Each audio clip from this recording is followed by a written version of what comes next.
Muito boa tarde. Vamos dar sequência às nossas aulas OAB explicada.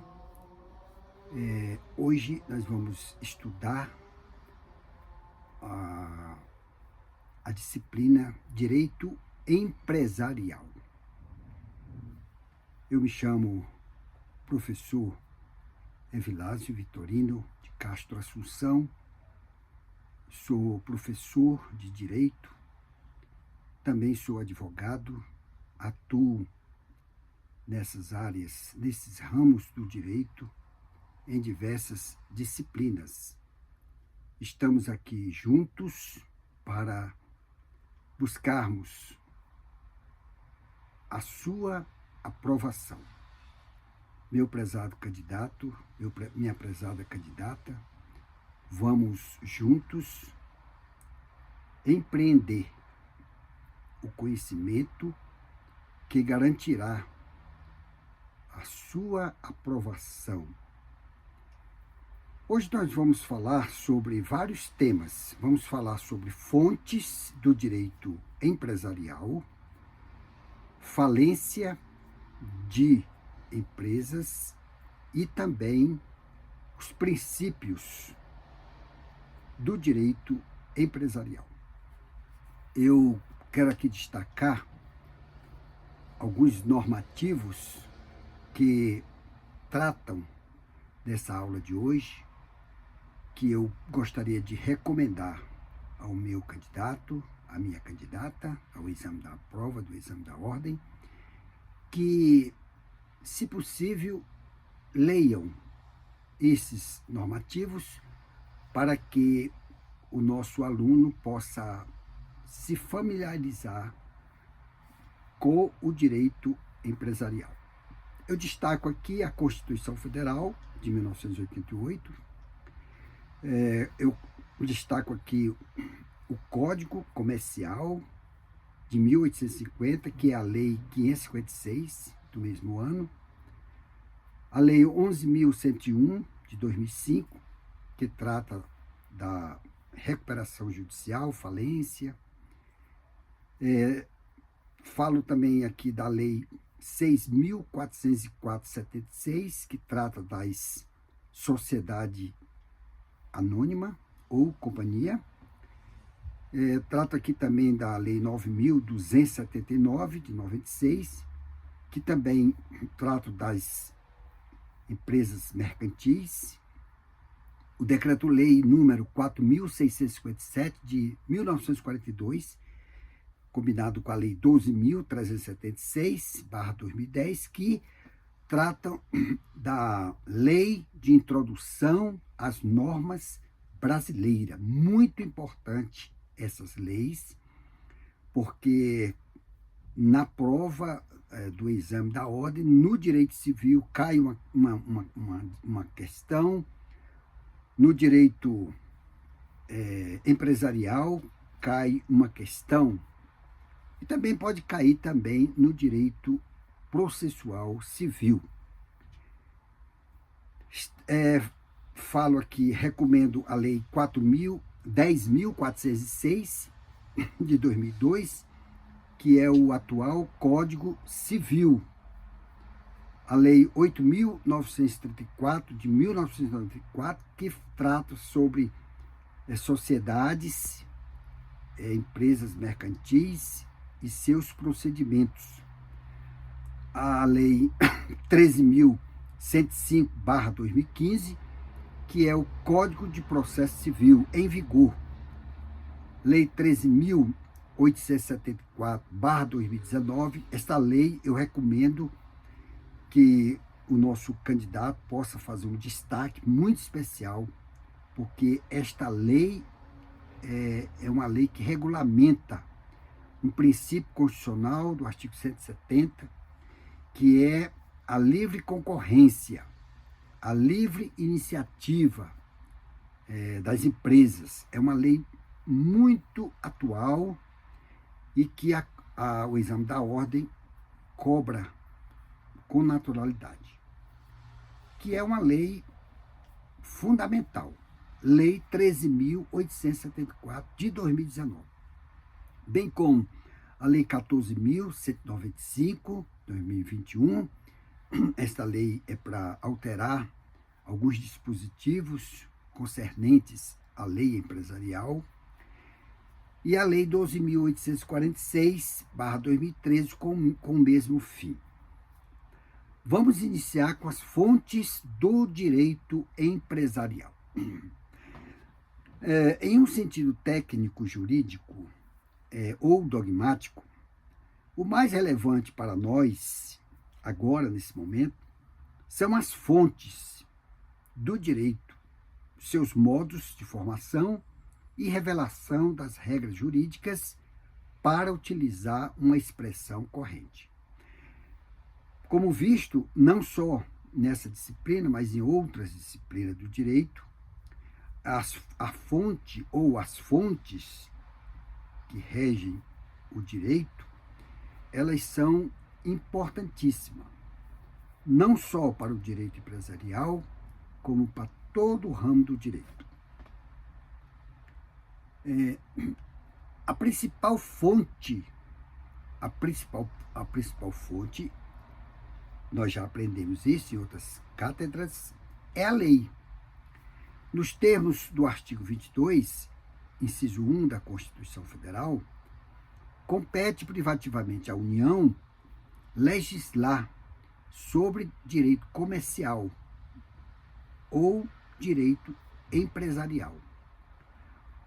O Código de 1850, que é o Código Comercial, regido pela Lei 556, até o advento do Código Civil de 2002, a principal fonte do direito empresarial seria essa qual? A 556.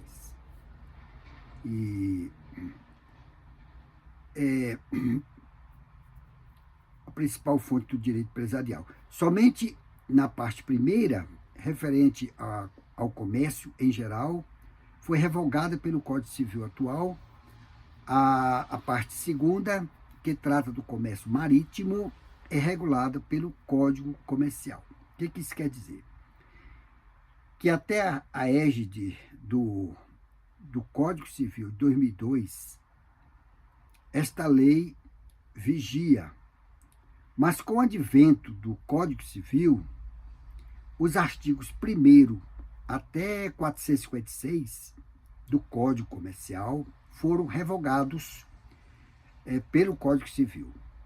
Então, hoje nós estudamos dentro do Código Civil, a partir dos artigos 966, o direito empresarial ou o direito do comércio, né?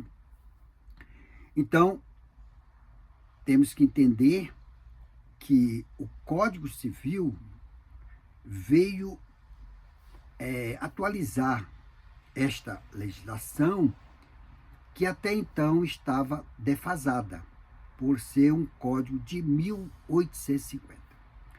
Na sequência, temos a Lei 11.101/2005, que regula a recuperação judicial, regula a recuperação extrajudicial e a falência do empresário e da sociedade empresária. A Lei 6.404/76, ela dispõe sobre as sociedades por ações, as famosas SAs. A Lei 9.279, de 96, ela regula direitos e obrigações relativos à propriedade industrial, dentre muitas outras que serão abordadas ao longo de nossas aulas do direito empresarial. Então, como nós vimos, a Lei 11.101 é uma lei fundamental. Isso aqui vai tratar sobre a vida das empresas. E esta lei, ela regula o processo de recuperação, da insolvência, da falência, da sociedade empresária, bem como a Lei 6.404, ela vai tratar sobre as sociedades anônimas ou companhias. E a Lei 9.279, ela vai regular os direitos e obrigações relativos à propriedade industrial.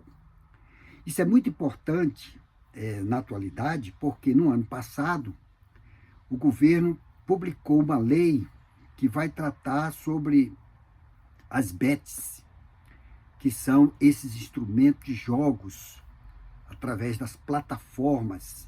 E esta lei, ela veio regularizar alguns procedimentos com relação a esses jogos que no ano passado foi muito divulgado na mídia. Então, o governo achou por bem regular esses normativos, como é que vão funcionar a partir deste ano, de 2025. Então, nós estamos trazendo aqui o que há de melhor, super atualizado, essas leis, seus procedimentos e outros normativos. Outra fonte do direito empresarial trata-se dos usos e costumes, reconhecida a importância na formação do direito comercial. Do direito comercial. Estou fazendo aqui um destaque muito importante. Mas, indo além da sua importância histórica, devemos distinguir os casos em que os usos e costumes são utilizados na omissão da lei, daqueles em que a própria lei determina sua aplicação. Como é que nós vamos entender esses usos e costumes? Como nós já falamos em disciplinas anteriores, esses usos e costumes pouco é utilizado no direito civil, por exemplo. Mas no direito comercial ainda existe essa prática de utilização dos usos e costumes. Nós vamos entender daqui a pouco quais são essas normas integradoras que fazem no direito. Essas integrações, né, desses normativos para que o juiz, no caso concreto, ele possa avocar esses instrumentos de lacunas, omissão da lei. Mas nós vamos estar aprendendo com mais afinco, com mais substância, nas aulas subsequentes. Mas vamos entender um pouquinho, vamos antecipar aqui um pouquinho dessas normas integradoras do direito. Nos casos de omissão da lei, nos casos de omissão da lei, revela-se uma lacuna que será suprida pelo magistrado ou o juiz por aplicação do artigo 4º da Lei de Introdução às Normas do Direito Brasileiro, que no artigo 4º desta lei, qual lei, professor? Decreto-Lei 4.657/1942. Ela está em pleno vigor. Ela diz no artigo 4º, quando a lei for omissa, o juiz decidirá o caso de acordo com a analogia, os costumes e os princípios gerais do direito, nos casos em que a própria lei determina a sua aplicação, os usos integram a própria lei. Então, quando o juiz vai julgar um caso onde não tem embasamento no ordenamento jurídico pátrio, o juiz, por força desse artigo 4º, ele poderá integrar a sua convicção buscando essas normas integradoras, que são analogia, nós já estudamos o Instituto da Analogia, nós já estudamos os costumes, também nós já definimos como é que nós detectamos ou conceituamos os costumes, e também os princípios gerais do direito. Então, esses institutos, eles são usados quando o juiz, no caso concreto, ele não verifica, dentro do seu conhecimento como intérprete da lei, que há necessidade de se buscar esses institutos. E os usos e costumes no direito comercial, ele é muito recorrente, porque, como nós vamos aprender, os usos e costumes é uma prática que o juiz poderá avocar para decidir o processo. De outro lado, os contratos comerciais, aqui que eu vou chamar a atenção do nosso candidato, prestar muito bem atenção, que essas normas integradoras é utilizado na prática no direito empresarial,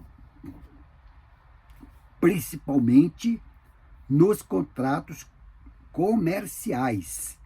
Muitas vezes, antes de serem regulados pelo legislador, são formados pelos usos.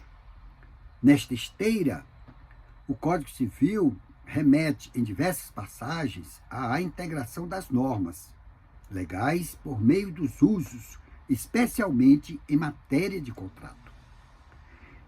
O Código Civil traz vários artigos que norteiam, que especificam esses normativos. Eu vou citar só alguns. 111, 112, 429, 445, 529, 628, 658, 695, 699, 700, 701, 724, 753. Então, todos esses artigos, o Código Civil vai nortear sobre esses usos que o juiz, no caso concreto, poderá avocar para o deslinde da questão. Portanto, os usos são práticas sociais. Muito importante esse termozinho, práticas sociais, né? Como nós já estudamos em outras cátedras, o juiz, ele vê o fator social, né? Para o bem comum de todos, né? Então, portanto, os usos são práticas sociais reiteradas. Sua existência decorre da mera observação de fato, mas a doutrina majoritária reconhece neles a convicção da obrigatoriedade para que interesse ao direito. Então, os usos é muito recorrente na cadeira de direito empresarial. A prova da existência dos usos e costumes nas praças nacionais, outro termo aqui que eu chamo a atenção, nas praças nacionais, pode ser feita através de certidões das juntas comerciais. Isso é um costume que se tem, né? Quando recorrem a essas práticas, né? Se lá estiverem registrados, dado que a elas incumbe o assentamento de usos e práticas mercantis. O nosso aluno ele pode ver muito bem esclarecido na Lei 8.934, principalmente o artigo 8º, no inciso 6, que dispõe, esta lei, sobre o registro público de empresas mercantis e atividades afins. Ainda que não estejam registrados, os usos e costumes podem ser provados por qualquer meio admitido em direito, mas o Código de Processo Civil estabelece que cabe à parte que alegue ou que alegar direito consuetudinário, que é o direito dos costumes, né? A norma integradora, o ônus de provar seu teor e vigência. Isso está mais esclarecido nos artigos 369-376 do CPC. Agora vamos sair das fontes e vamos entrar nos princípios do direito empresarial.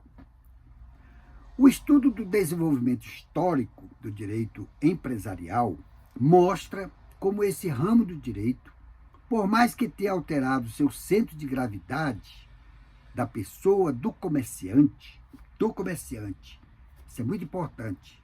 Direito empresarial, comerciante, empresário, atividade, isso é muito bom.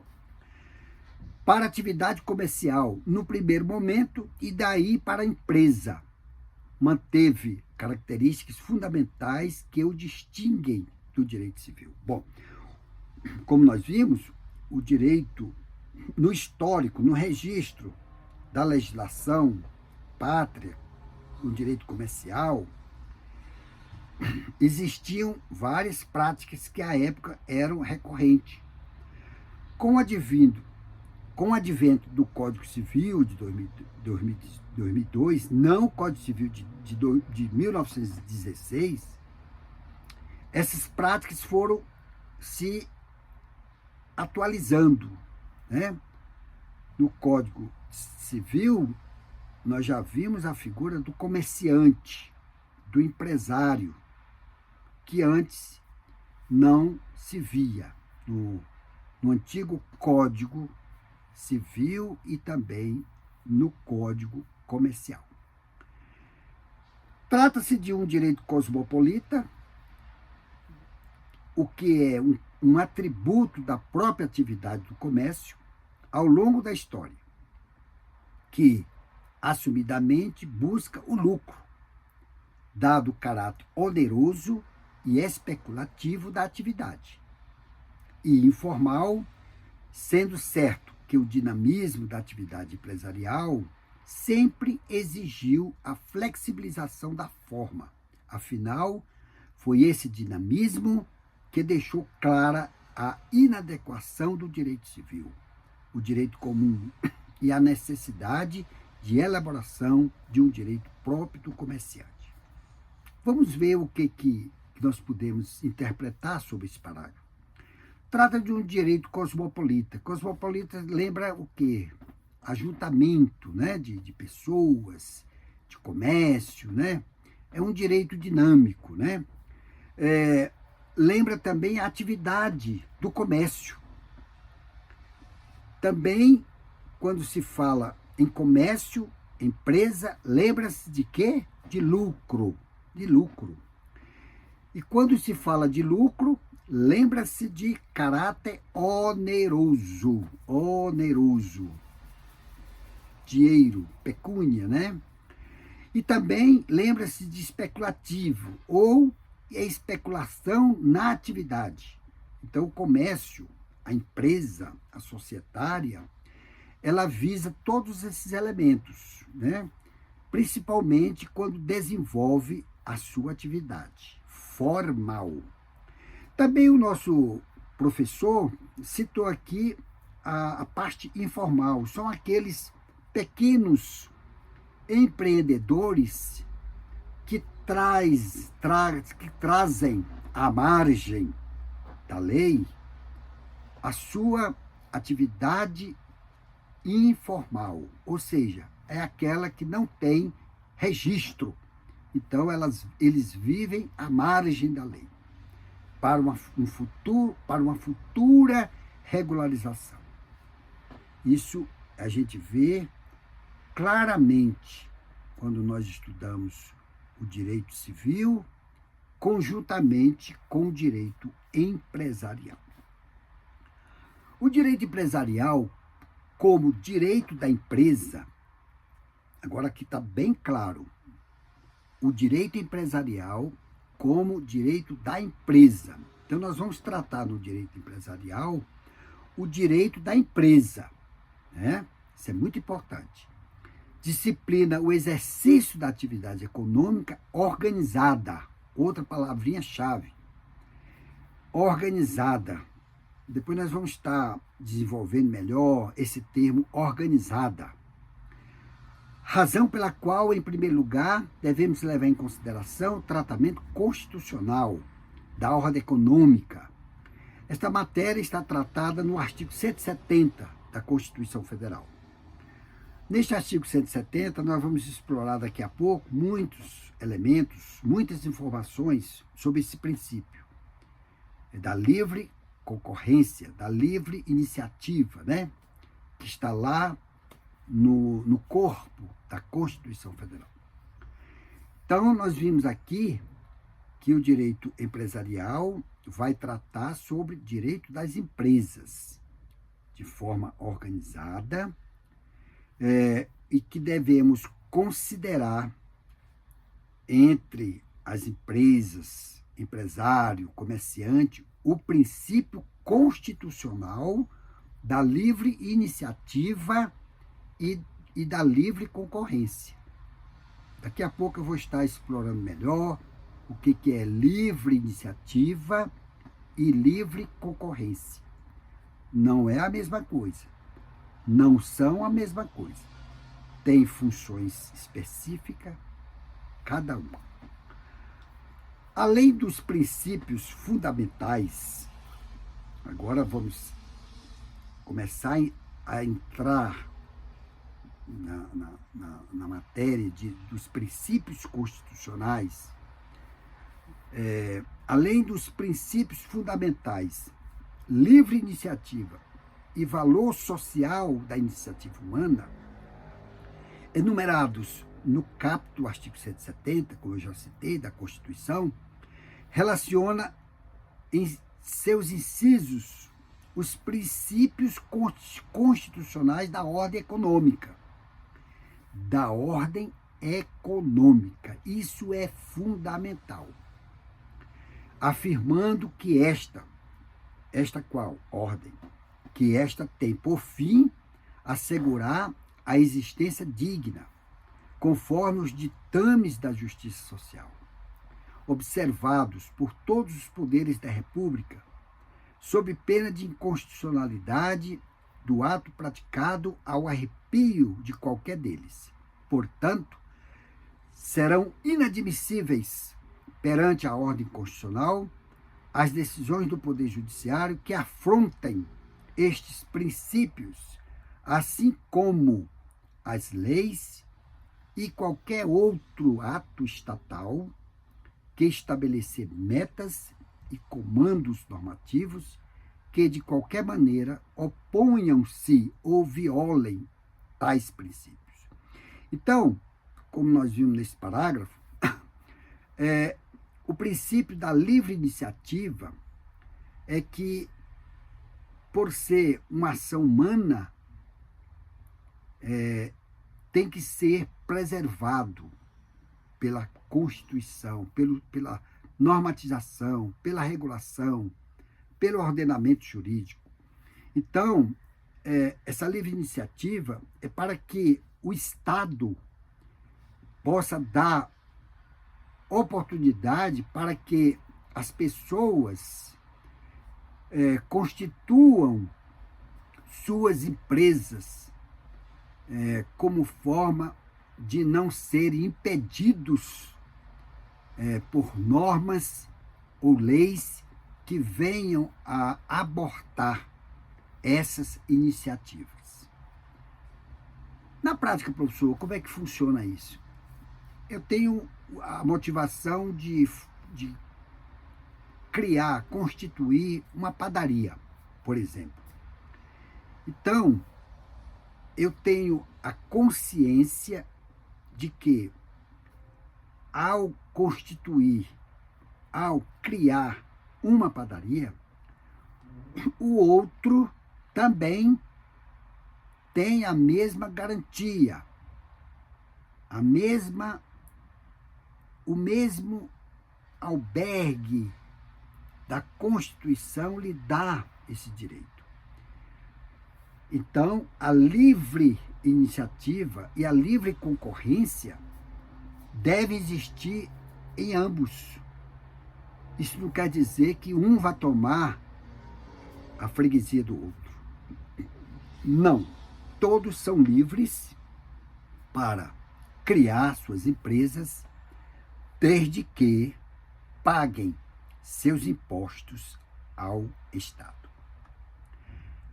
É exatamente isso que temos no direito brasileiro: a consagração da liberdade de iniciativa e da propriedade privada, moldadas pela intervenção do Estado. É comum ouvirmos crítica à Constituição de 1988 como um todo e à Constituição econômica em particular, por uma alegada incoerência e indecisão do Constituinte, que teria criado um texto híbrido a um só tempo capitalista e anticapitalista. O que isso quer dizer? Quer dizer o seguinte, que no âmbito do direito brasileiro, ou seja, no âmbito do ordenamento jurídico pátrio, essa iniciativa que as pessoas têm, elas são livres, elas são moldadas com restrições sobre a intervenção do Estado. O Estado, ele não deve intervir nas empresas. Somente em alguns casos que o Estado deve intervir. Nós vamos falar daqui a pouco sobre isso. Então, por causa disso, a Constituinte, os constituintes originários, eles sofreram algumas críticas, mas foram críticas efêmeras, elas se passaram. A Constituição de 1988 celebra um sistema econômico capitalista. Isso é um ponto fundamental. Sistema econômico capitalista, no qual os fatores de produção são detidos pelos agentes privados, que deles dispõem e podem deles valer-se para a obtenção do lucro. Nós já vimos isso. Não será a circunstância de o Estado poder intervir, seja mediante atos de gestão, seja mediante atos normativos, que desnatura a essência da Constituição Econômica brasileira. A leitura dos artigos 1º e 170 torna a constatação clara. Porém, isso não significa que a leitura do o modelo de economia capitalista, celebrado pela Carta de 1988, implique uma compreensão de um capitalista liberal puro, conformado segundo a escola liberal clássica, segundo Adam Smith, David Ricardo, ou neoclássica, capitaneada por Alfred Marshall, e muito menos neoliberal, capitaneada por Whitney, Friedman e Sting. O que isso quer dizer? Que o nosso modelo empresarial, emanado da Constituição Federal, pelos seus artigos 1º e 170 da Constituição Federal, é um modelo econômico capitalista, que visa lucro. E isso é muito importante, porque numa Constituição capitalista, isso dá ênfase a mais empregos, abertura de oportunidades para o homem poder trabalhar. Isso é muito legal. Agora nós vamos ver aqui uma linha de pensamento do ministro Eros Grau.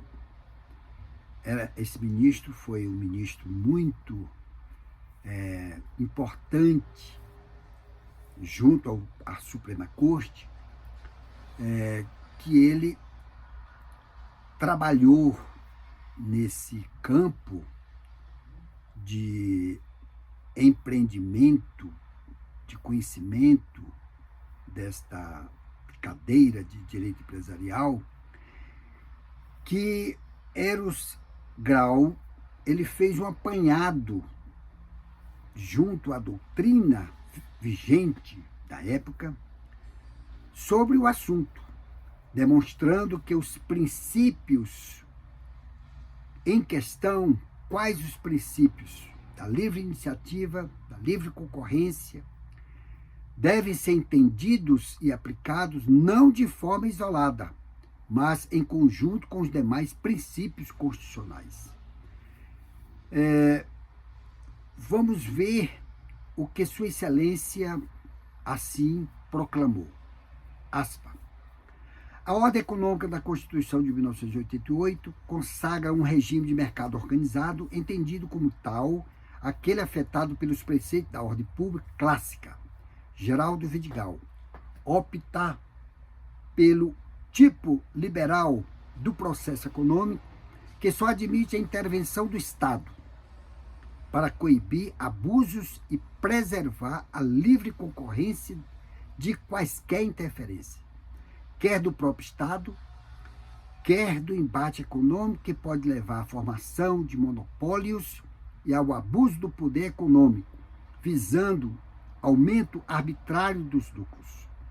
Mas sua posição corresponde ao do neoliberalismo ou social-liberalismo, como a defesa da livre iniciativa, constituído pelo grande professor Miguel Reale. Note-se que a ausência do vocábulo controle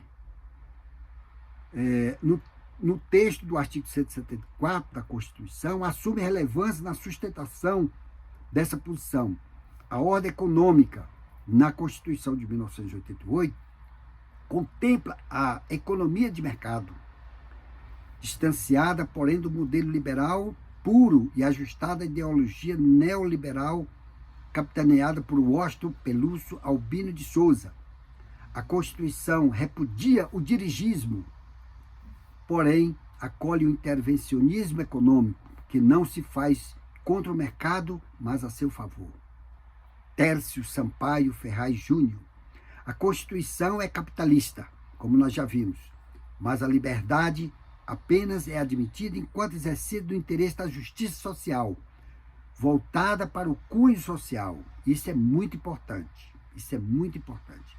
E confere prioridade aos valores do trabalho humano, valorização, do trabalho humano, sobre todos os demais valores da economia de mercado. Já dizia o constitucionalista José Afonso da Silva. Então, nós vimos nesse excerto que há todo um planejamento voltado para a função social, para o comércio, para o empresário, e que o Estado intervinha, ou que o Estado possa intervir só em casos extremos, mas que o Estado fique afastado e que deixam as suas particularidades vividas pelos empresários e outros grupos privados a trabalharem, porque se eles trabalharem e produzirem, o Estado, com certeza, recolherá mais tributos, mais impostos, como nós vimos na aula anterior. Já o professor Diogo de Figueiredo Moreira Neto, assim se expressou com relação a esse assunto trazido pelo ministro Eros Grau. Ele diz assim, aspa, o princípio da liberdade de iniciativa tempera-se da iniciativa suplementar do Estado. O princípio da liberdade da empresa corrige-se com o da definição da função social da empresa. O princípio da liberdade do lucro, bem como da liberdade da competição. Competição significa dizer concorrência justa, precisa, modera-se com o da repressão do abuso do poder econômico. O princípio da liberdade de contratação limita-se pela aplicação dos princípios de valorização do trabalho e da harmonia e da solidariedade entre as categorias sociais de produção. E, finalmente, o princípio da propriedade privada restringe-se com o princípio da função social da propriedade. O que o professor Diogo quis trazer é que ele está convergente com a linha traçada pelo ministro Eros Grau. As empresas realmente precisam ter livre iniciativa, livre concorrência, concorrência legais, justa, lícitas, e o Estado, por sua vez, por ele ser o mais beneficiário entre esses empresários, por quê? Porque vai se recolher mais impostos. E aí todos ganham. E lembrando sempre que a função social da empresa tem esse cunho fundamental. Nessa linha, o Supremo Tribunal Federal reconheceu essa limitação da iniciativa, da livre iniciativa, dentro do próprio sistema constitucional. O exemplo foi quando nós tivemos um caso onde o ministro Eros Grau ele trouxe uma ADI, um julgamento, ADI 3512, quando o Estado ele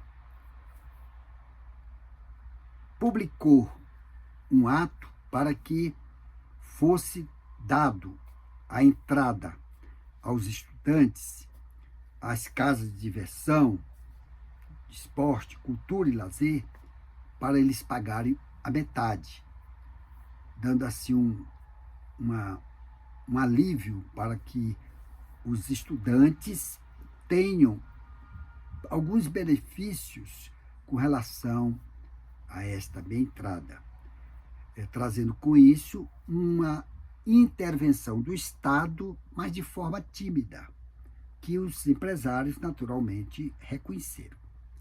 Agora nós vamos tratar sobre o princípio da livre iniciativa. No Brasil, o marco histórico da positivação do princípio da livre iniciativa deu-se com Dom João VI, que, pelo alvará de 1º de abril de 1808, concedeu às colônias portuguesas a liberdade da indústria. Então, quando Dom João VI ele veio ao Brasil, já trouxe essa roupagem, né, da positivação do princípio da livre iniciativa.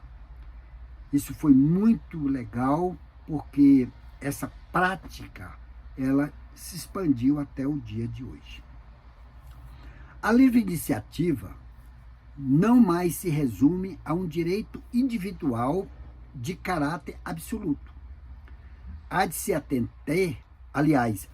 atentar à sua função social da empresa. Outra palavrinha-chave aqui, função social da empresa. Se a empresa não tem esse fim, essa finalidade, esse objetivo, ela não será preservada. Logo, abandona-se a ideia de um princípio dirigido ao Estado, que deve se abster em relação ao particular. É possível que a intervenção do Estado seja necessária, justamente para evitar sua violação por parte de outro particular, que pode, mediante abuso do poder econômico. É claro, se a empresa não tem esse fim, essa proposta da sua empresa produzir atos lícitos, aí realmente o Estado deverá intervir. Por exemplo, se houver um cartel de preço de gasolina, se houver um cartel de preço de carne, aí o Estado, com base naquela lei, né, a lei da usura, então o Estado deverá intervir nessas empresas, para que não surta prejuízo ao seu consumidor ou ao que compra os produtos. Quando estudamos no direito empresarial as classificações das sociedades empresárias, que nós vamos estudar, todas elas, né? Analisamos as sociedades dependentes de autorização. Autorização de quem? Do Estado. Forte controle e fiscalização pelo poder público. São exemplos as instituições financeiras, as seguradoras, indústrias de cigarro, de bebidas. O Estado, ele tem que observar o equilíbrio de algumas produtoras, de algumas instituições, principalmente as destacadas aqui, financeiras, os bancos. Tem que haver um equilíbrio, porque senão os bancos eles vão naturalmente explorar os seus correntistas, né? Também as seguradoras também precisam de uma regulação do Estado. As indústrias do cigarro e de bebida também necessitam de regulação do Estado, porque são cadeias, são segmentos que há necessidade da intervenção do Estado. A própria lei, que nós já citamos, traz no corpo da lei essa intervenção natural do Estado. Isso tudo para que não haja abuso de poder econômico, como nós já vimos no passado. Livre iniciativa não se confunde com livre concorrência. Isso é muito legal. Vou até repetir. Livre iniciativa não se confunde com livre concorrência.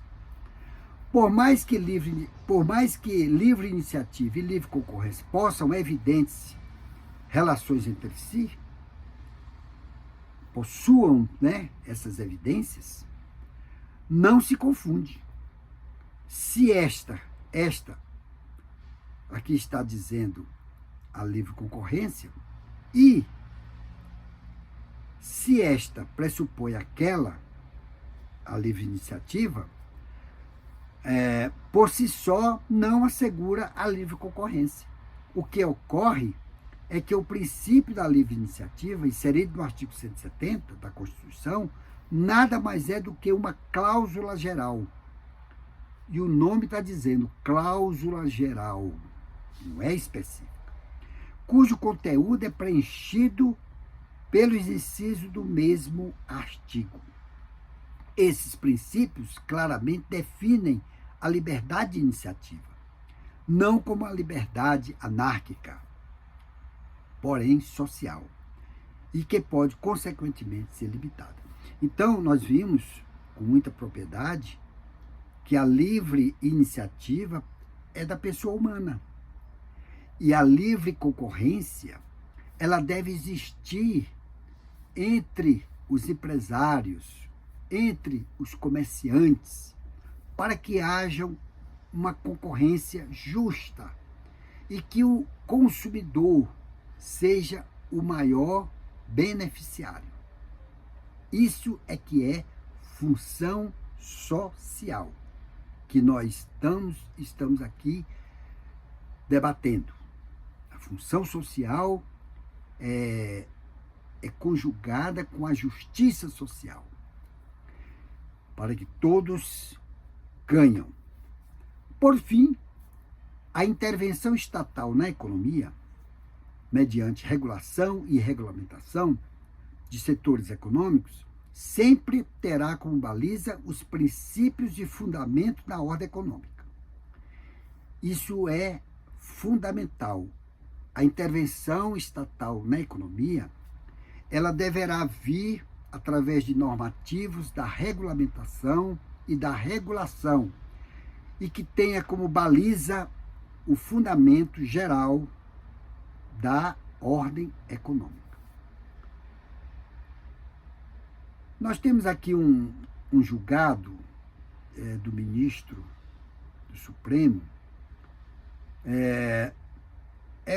o RE 422/941, 2, que foi citado pela FGV e que nós vamos trazer aqui para o nosso aluno apenas um excerto, uma citação desse recurso extraordinário que vai balizar melhor o nosso entendimento com relação a esse tema.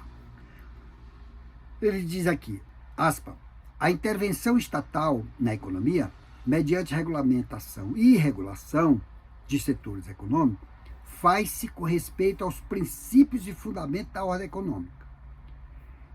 O princípio da livre iniciativa é fundamento da República e da ordem econômica. Isso está no artigo 1º. Fixação de preços em valores abaixo da realidade e em desconformidade com a legislação aplicável ao setor, empecilho ao livre exercício da atividade econômica, com desrespeito ao princípio da livre iniciativa. Foi o que nós falamos.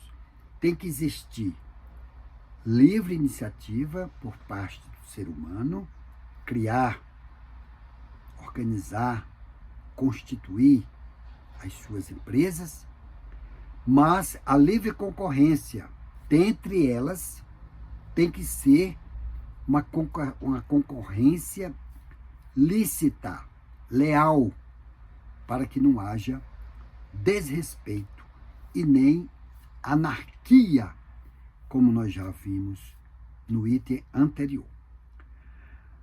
A Declaração de Direitos da Liberdade Econômica está na Lei 13.874 de 2019, que institui a Declaração de Direitos de Liberdade Econômica, estabelecendo as garantias de livre mercado, análise de impacto regulatório e outras providências.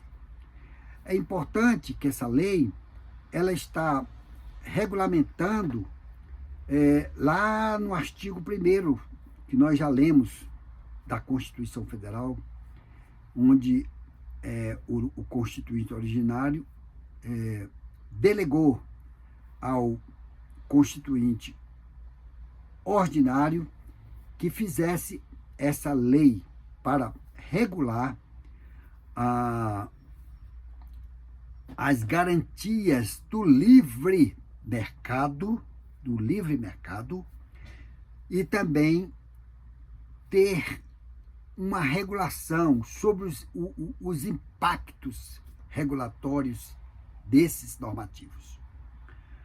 Ainda dentro desse tema, a Lei 13.874 se baseia em 3 princípios fundantes. A presunção de liberdade no exercício da atividade econômica. B, a presunção de boa-fé do particular. E C, a intervenção subsidiária mínima e excepcional do Estado sobre o exercício da atividade econômica. Então, esta lei 13.874, ela vem numa boa hora de se estabelecer esses 3 princípios de destaque, deferindo a presunção da liberdade dentro do exercício da atividade econômica e também da presunção da boa-fé. Como eu falei, essa boa-fé deve ser de uma livre concorrência, mas concorrência leal. Isso é boa-fé.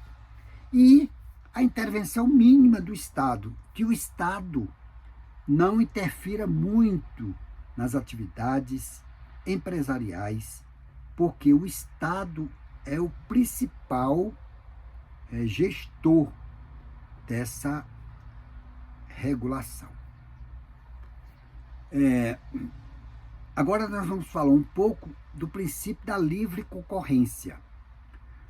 É evidente que somente haverá livre concorrência se houver livre iniciativa. Uma está adequada à outra, né? Como nós já vimos. Mas esta, por si só, não garante aquela. Há necessária intervenção do Estado exatamente para assegurar a livre concorrência. Daí se percebe, por exemplo, que a própria opção do Constituinte de proteger e estimular as empresas de pequeno porte também tem como corolário a defesa da livre concorrência. Então, como nós já vimos, a livre iniciativa por parte dos empresários e a livre concorrência deve ser harmônica, sendo que o Estado só deve intervir nos casos de abuso que sejam verificados. E, finalmente, nós vamos falar sobre a função social, né? Nós vamos falar sobre a função social da empresa, da Constituição à Lei de Anticorrupção. A Constituição Federal de 1988 passou a ser vista com maior atenção no que se refere à função social. Ela deve atender os interesses dos demais acionistas, os dos trabalhadores e os da comunidade, em que atua, somente a partir da edição do Código Civil de 2002, que consagrou a função social da propriedade e do contrato. Então, como nós já vimos, a função social da empresa, ela deve ter esse cunho, esse objetivo, de que deve atender os interesses dos seus acionistas, isso em uma empresa, dos trabalhadores, junto aos sindicatos, e também o da comunidade, que é o consumidor final. Vamos agora ver que deve-se evitar leis anticorrupção. O Ministério Público, ao deparar com empresas jurídicas que têm fins ilícitos, devem coibir esses crimes, porque numa empresa deve existir lucro e também participação dos empregados, e que todos busquem um fim comum, que é a harmonização e a pacificação de todos. Vamos agora falar também um pouco sobre a lei da recuperação de empresas e da falência. Vamos estar aqui fazendo aqui um destaque. Eu já li nos itens anteriores esta lei 11.101 de 2005, que ela vai tratar sobre esses atos regulatórios. Então, trata-se de uma decorrência do princípio da livre iniciativa. Cabe aqui lembrar a distinção entre empresa, que é atividade, a empresa, atividade, o empresário, aquele que exerce, e o estabelecimento, que é um complexo de bens, de forma que a preservação da empresa não significa a do empresário.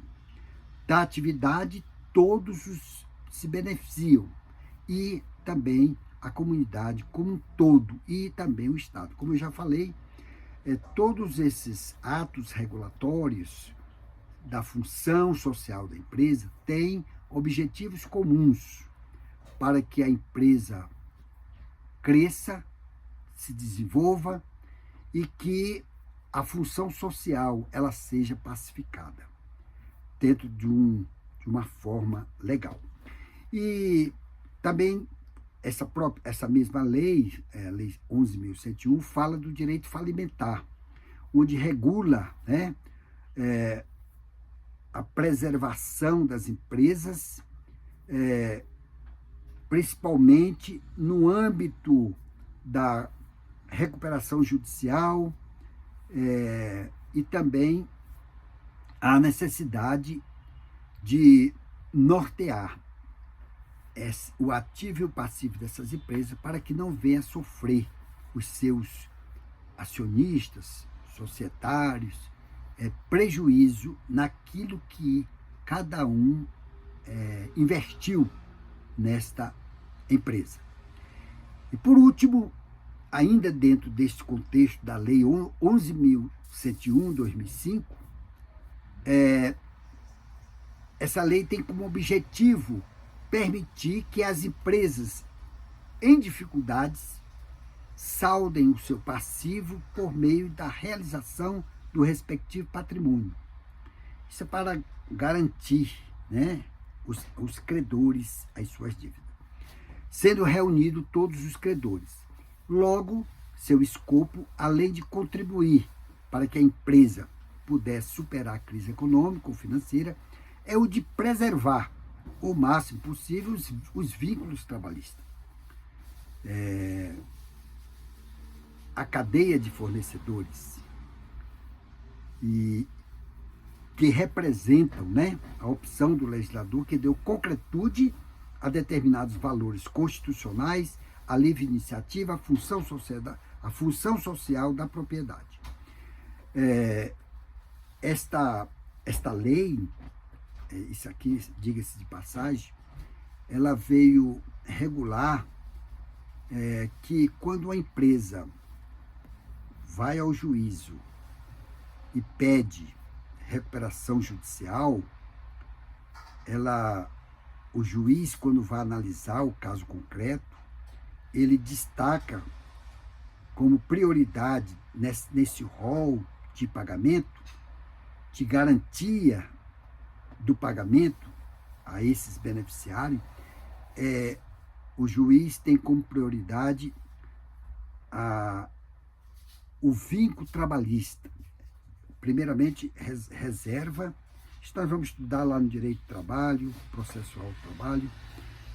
O juiz se preocupa primeiramente de proteger as rubricas trabalhistas, os débitos trabalhistas aos empregados.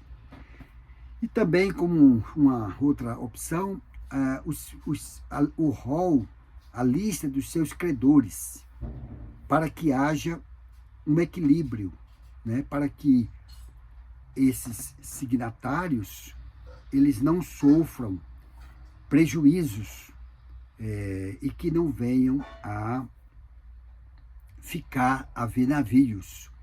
Então, são esses valores constitucionais que fazer a diferença da função social da empresa. Bem, a fonte que eu trouxe para esta aula de hoje foi do professor Fábio Guimarães Bensolsan e Fernando Neto Boiteux, Manual de Direito Empresarial, editora Jus, edição 2019. A nossa próxima aula será Direito do Consumidor. Mas, antes, meu prezado candidato, minha prezada candidata, aponte a câmera do seu celular para o nosso QR Code, que está aparecendo aí na telinha, na parte direita, do lado direito.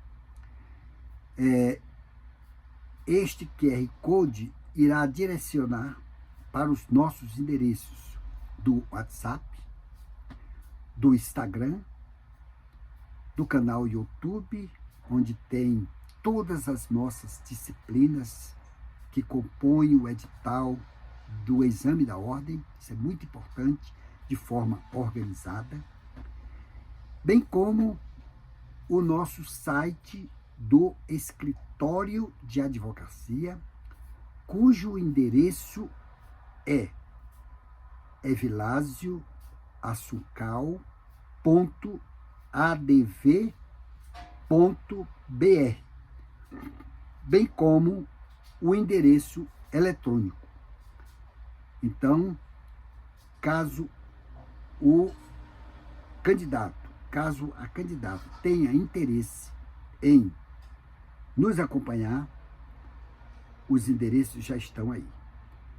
Eu quero agora agradecer a todos e dizer o meu muito obrigado.